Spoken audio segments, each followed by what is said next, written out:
the Super Leagues.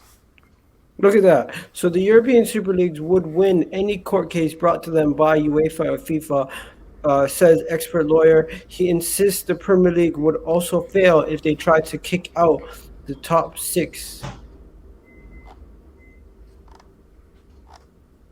Damn, that is crazy. That is crazy. I mean, the initial plan, I think they did think through this. If you ask me, because I think they know, like, you have all of these powerful figures in the clubs, like, and the way they set it up, they deliberately wanted the European Super League matches, People are right? saying they want me to read it. Let me read it. The 12 teams behind the European Super League have already started legal actions. Okay, breaking away competition says it will fight any attempt to try to ban, yeah, its move, and it moves bring sanctions against the clubs and players, particularly in the new league. Uh, a legal expert in in competitive sports law says they are a very good chance of success.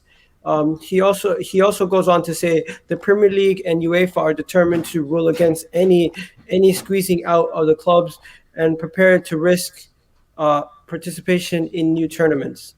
So he's basically saying that it's unlikely that this will happen, and it's unlikely that any lawsuit of any kind against the Premier League teams would happen.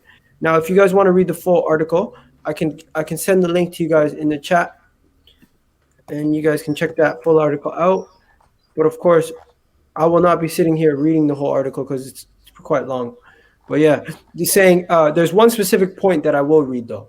He says the court is right to the court is the right way to go. They have a good chance of winning. There are good perspective for starting the Super League and the clubs that take part. So if they do go to court, they have a good chance of this actually progressing a lot quicker, and that they subsequently would be able to force these leagues to do to agree to whatever they want. That is what's crazy about it. If they do go to court, these guys are prepared, and the likelihood of them succeeding in court would actually be higher than the likelihood of them failing in court. And right now, Alexander, the president of UEFA, is in negotiation for the new Champions League, and they've completely dropped the negotiations for the new Champions League to start this Super League. Yeah, yeah, they had these plans for the new Champions League like a few weeks ago, if I remember.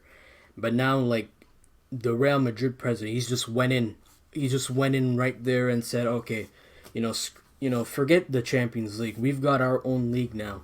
And the way they set it up, like, it's a huge risk, but I think they're willing to go all out for it. Like, they deliberately planned it so you still have the domestic leagues, but have those European Super League matches in the midweek part of, so like they can still get played. So it's going to be very interesting to see how any sort of court case goes.